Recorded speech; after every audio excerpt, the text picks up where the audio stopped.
اس سے پہلے اگر کتاب و سنت کی وعیدوں سے نہیں ڈرے تو اب کورونا سے ہی ڈر کے نماز شروع کر دیں، کیونکہ نماز کے بغیر تو بندہ کچھ نہیں میرے بھائیوں۔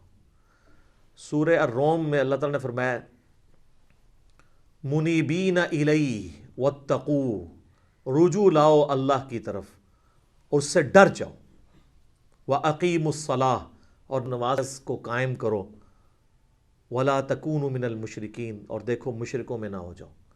یعنی سورہ روم میں اللہ تعالیٰ نے فرمایا جو نماز قائم نہیں کرتا وہ مشرکوں میں سے ہے، یہ عمل مشرکوں والا ہے۔ پاکستان کے شناختی کارڈ میں اسے مسلمان لکھ دیا جائے گا، اللہ کے ہاں نہیں ہے۔ اور پھر جو صحیح مسلم میں 246 نمبر حدیث ہے، ترمذی میں بھی موجود ہے کہ بندے کے کفر اور اسلام، شرک اور ایمان کے درمیان فرق نماز ہے۔ جناب جامعہ ترمذی میں موجود ہے، ایک تابعی ہیں سیدنا عبداللہ بن شقیق، وہ فرماتے ہیں کہ صحابہ کرام ترک نماز کے علاوہ کسی اور گناہ کو کفر نہیں سمجھتے تھے سوائے ترک نماز کے۔ صحابہ کرام یعنی ترک نماز کرنے والے کو کافر سمجھا کرتے تھے۔ آپ کے شناختی کارڈ مسلمان ہی ہے، وہ اس سے کوئی فرق نہیں پڑتا، آپ جتنا مرضی کہتے رہے۔ پھر جامعہ ترمذی میں حدیث ہے جس نے جان بوجھ کے نماز چھوڑ دی، اللہ کا ذمہ اس سے اٹھ گیا، اس نے کفر کیا، عملاً وہ کافر ہے۔ ہم عقیدے میں اسے کافر نہیں کہتے اعتقاداً، لیکن عملاً تو کافر ہے۔ تو آپ نے عملاً کفر کے ساتھ اللہ کے سامنے پیش ہونا ہے، نعوذ باللہ من ذالک۔ پھر سنن ابی داؤد میں حدیث ہے قیامت والے دن سب سے پہلے نماز کے بارے میں سوال ہوگا، اگر وہ اس سوال میں فلاح پا گیا تو وہ فلاح پا گیا، اور اگر وہ اسی میں فیل ہو گیا تو اگلے سوالات میں بھی فیل ہو گیا۔ پھر مسند امام احمد میں حدیث ہے، مشکات المصابیح کے اندر بھی موجود ہے، نبی علیہ السلام نے فرمایا کہ قیامت والے دن نماز انسان کے لیے نور ہوگی، دلیل ہوگی اور نجات کا ذریعہ ہوگی، جو نماز پڑھنے والا ہے، اور جو بے نمازی ہے اس کے لیے نہ کوئی نور ہوگا، نہ کوئی دلیل، نہ نجات، الٹا اس کا حشر حامان، فرعون، قارون اور امیہ ابن خلف کے ساتھ ہوگا، والعیاذ باللہ تعالی۔ اللہم اجرنا من النار، اللہم من احییتہ منا فاحیہ علی الاسلام ومن توفیتہ منا فتوفہ علی الایمان۔ سنن ابن ماجہ میں حدیث ہے، ابو درداء رضی اللہ تعالیٰ عنہ کہتے ہیں مجھے میرے خلیل محمد رسول اللہ نے یہ نصیحت کی تھی کہ اللہ کے ساتھ شرک نہ کرنا، خواہ تمہارے ٹکڑے ٹکڑے کر دیے جائیں یا تمہیں آگ میں زندہ جلا دیا جائے، شرک نہ کرنا۔ اور دوسری وصیت کیا کی؟ آپ صلی اللہ علیہ وآلہ وسلم نے فرمایا کہ جان بوجھ کر کبھی نماز نہ ترک کرنا ورنہ اللہ کا ذمہ تمہارے معاملے میں اٹھ جائے گا۔ اور تیسرا فرمایا کہ شراب نہ پینا یہ تمام برائیوں کی جڑ ہے، والعیاذ باللہ تعالی۔ تو اب یہ کئی لوگ کلپ دیکھیں گے، چاہے وہ کورونا کے ڈر سے ہی دیکھ لیں، ان کے لیے میں آسانی کے طور پہ نماز کی ترغیب کے اعتبار سے بتا دوں کہ میرے بھائیوں دن رات میں صرف 17 رکعتیں آپ پڑھ لیں تو کتابوں کے خدا نے ہمیں جو بتایا نا، آپ کی پرسش کوئی نہیں ہونی، صرف 17 رکعتیں، 2 فجر کی، 4 ظہر کی، 4 عصر کی، 3 مغرب کی، 4 عشاء کی۔ باقی سب نفلی باتیں، آپ انہیں سنت مؤکدہ کہہ دیں، آپ انہیں وطر کہہ دیں، آپ نوافل کہہ دیں۔ جو اوبلیگیٹری نماز ہے نا، جس کی پرسش ہونی ہے، وہ 17 رکھتے ہیں، جس پہ سنی شیعہ کا اجماع ہے۔ اس کی سپورٹ میں حدیث بخاری مسلم دونوں میں حدیث ہے، ایک دیہاتی شخص نبی علیہ السلام کے پاس آیا تو اس نے کہا یا رسول اللہ مجھے کوئی عمل بتائیں میں جنت میں چلا جاؤں۔ آپ نے فرمایا کہ اللہ تعالیٰ کے ساتھ کسی کو شریک نہ ٹھہراؤ، صرف اسی کی عبادت کرو، تم جنت میں داخل ہو جاؤ گے۔ 5 وقت کی فرض نماز کو قائم رکھو،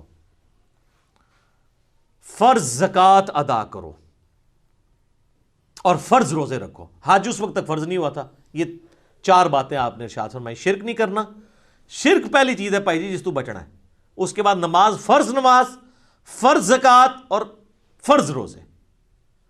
تو اس نے کہا یا رسول اللہ صلی اللہ علیہ وسلم نہ میں اس میں کوئی زیادہ کروں گا نہ اس میں کوئی کمی کروں گا، یعنی میں نے سے زیادہ بھی نہیں پڑھنی، کم بھی نہیں پڑھوں گا۔ اور یہ بات کہتا ہوا وہاں سے نکل گیا۔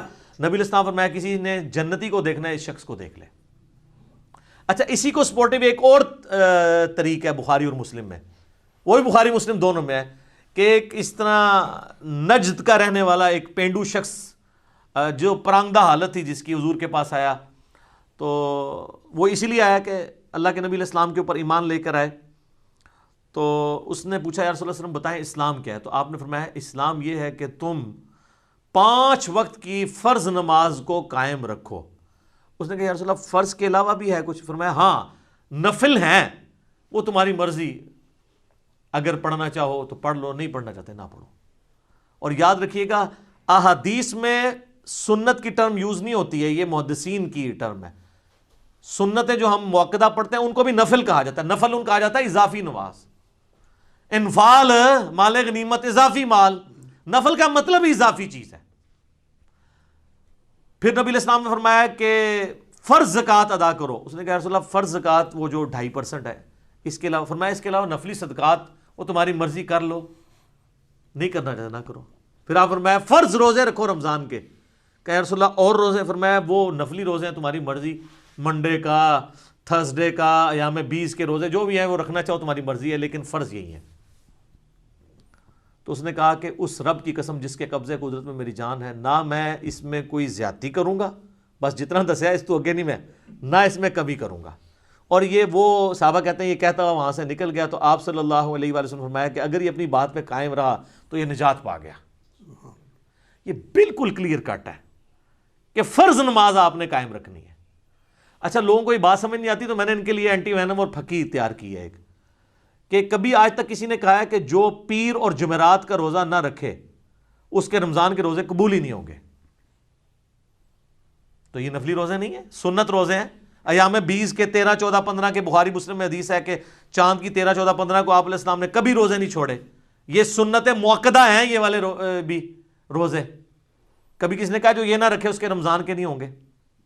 کبھی کس نے کہا جو عام صدقہ خیرات نہیں کرتا اس کی زکوٰۃ بھی قبول نہیں ہوگی۔ الٹا یہ تو بڑے بڑے لینڈ لارڈ کو کہہ رہے ہوتے ہیں بس زکوٰۃ دیں، پھر کم چک کے رکھو جو مرضی، سانو بس مدرسے نو زکوٰۃ دے دو تہاڈا مال پاک ہو گیا، 2.5% ہی دے دو۔ نماز کے بارے میں کیوں ساتھ رکھتے ہیں اور ایڈ کرتے ہیں؟ چھڑی عشاء دی 17 رکعتاں دس دیتیاں نے صرف عشاء کی، حالانکہ دن رات میں 17 رکھتے تھی، 2 فجر، 4 ظہر، 4 عصر، 3 مغرب، 4 عشاء۔ انہوں نے کتنا ظلم کیا، اور لوگوں نے نماز پڑھنی چھوڑ دی اس کی وجہ سے۔ الحمدللہ ہماری ویڈیوز کی برکت سے ہزاروں لوگوں نے نماز شروع کی ہے، جب ان کو یہ آسانی پتہ چلی کہ یار اصل نماز تو یہ ہے جس کا سوال ہونا ہے۔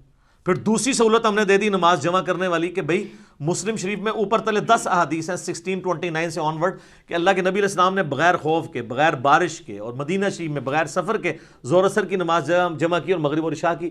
تابعین نے پوچھا کیوں کیا؟ تو ابن عباس نے کہا تاکہ امت کے لیے آسانی ہو جائے اور کوئی تنگی باقی نہ رہے۔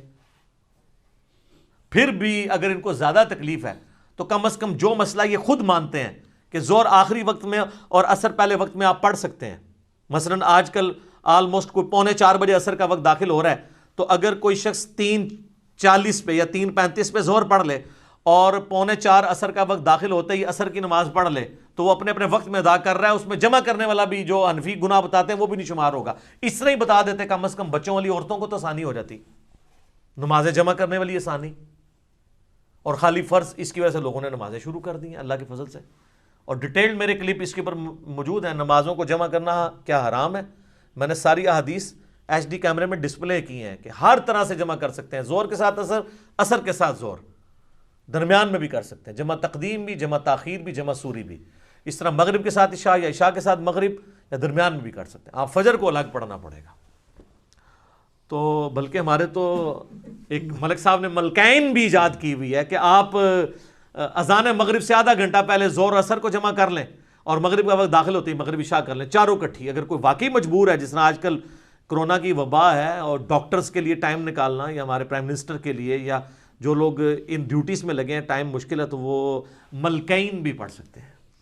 ویسے یہ نام اس کا ربو ہی ٹھیک پہ گیا، ویسے تو ملک صاحب نے نا یہ بادشاہاں دی نماز ہے جنہیں کوئی ٹائم نہیں ہوتا، ملکین دو طریقے نال ٹھیک ہوگی، ملکین، تو وہ آپ پڑھیں۔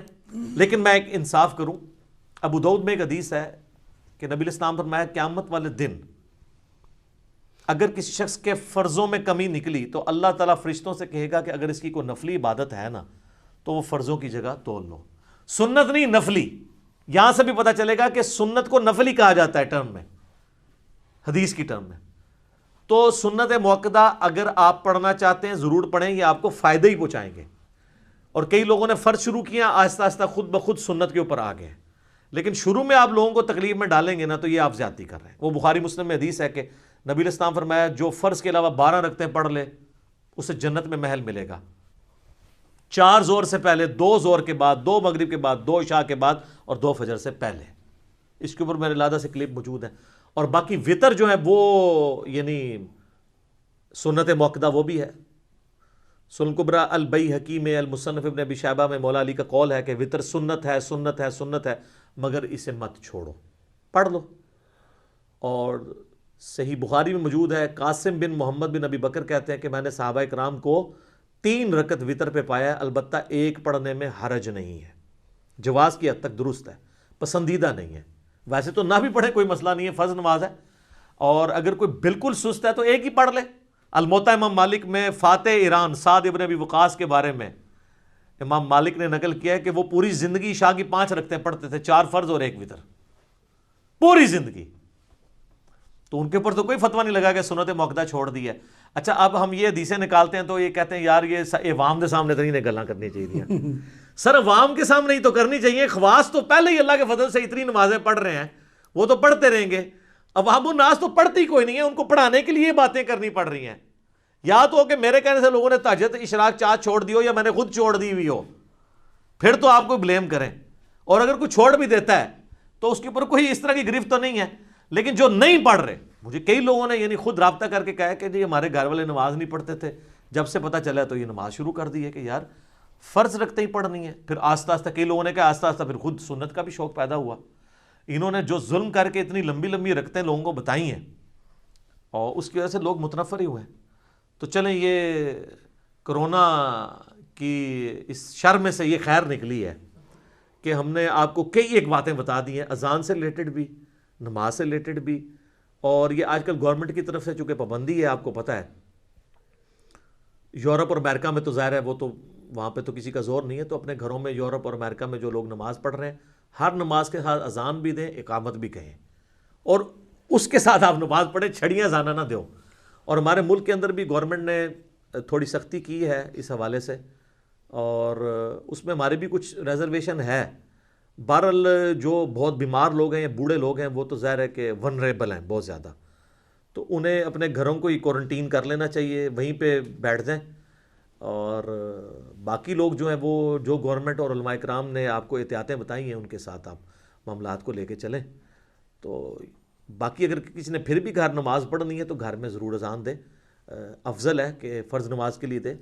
البتہ یہ جو باہر اذانیں ہو رہی ہوتی ہیں یہ کافی ہیں، گھر میں جماعت قائم کرنے کے لیے آپ کو الگ اذان دینے کی ضرورت نہیں ہے۔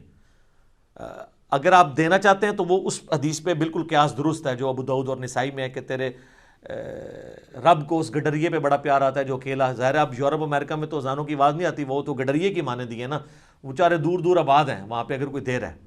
اور یہاں پہ میں اسلامی بہنوں کے لیے ایک مسئلہ بتا دوں، وہ اکثر پوچھ رہے ہوتے ہیں کہ جی اذان کا انتظار کرنا ضروری ہے؟ نہیں، جیسے ہی آپ کے ٹائم ٹیبل کے مطابق ٹائم داخل ہو جائے نماز کا، اذان جماعت قائم کرنے کے لیے ہے، اقامت جماعت قائم کرنے کے لیے، نماز چونکہ بچوں اور عورتوں پہ جماعت واجب نہیں ہے، جیسے ہی داخل ہوا ہے، جس طرح آج جہلم میں وقت آلموسٹ 12:13 پہ داخل ہوا ہے ظہر کا، تو اذانیں تو یہاں پہ 1:45 شروع ہوتی ہیں، کیونکہ 1 بجے نماز ہوتی ہے یا 1:30 بجے، تو 1:30 والے 1:15 دیتے ہیں، تو آپ 12:15 نماز پڑھ سکتے ہیں۔ ٹائم داخل ہونا ضروری ہے۔ تو یہ ایک شرعی مسئلہ میں نے بتا دیا۔ یقین کریں عورتوں کی جتنی مشکل اور ٹف لائف ہے نا ہمارے سب کانٹیننٹ کے اندر، اس میں ان کے لیے یہ بہت آسانی ہے، نمازوں کو جمع بھی کریں، اور جمع کرنے میں کتنی آسانی ہے کہ ظہر کا وقت 12:13 پہ شروع ہو رہا ہے اور مغرب جا کے 6:25 پہ ہو رہی ہے، تو ان 6 گھنٹوں کے اندر جس وقت بھی ان کو ٹائم ملے دونوں نمازیں جمع کر لیں۔ اور مغرب 6:25 پہ اگر مغرب شروع ہو رہی ہے، اور فجر کا وقت جو ہے وہ صبح آلموسٹ کتنے بجے داخل ہو رہا ہے جی؟ 4 بجے کے قریب داخل ہو رہا ہے، 4 سے تھوڑی دیر بعد ہی داخل ہو رہا ہے، 4:35 کے، تو اس وقت تک آپ کسی بھی وقت رات کو نمازوں کو جمع کر سکتے ہیں۔ میرا یوٹیوب پہ ایک کلپ بھی ہے کہ عشاء کی نماز کو آپ کیا مؤخر کر کے پڑھ سکتے ہیں، افضل یہ کہ آدھی رات سے پہلے پڑھ لیں، لیکن آپ فجر کا وقت داخل ہونے سے پہلے کسی بھی وقت پڑھ سکتے ہیں۔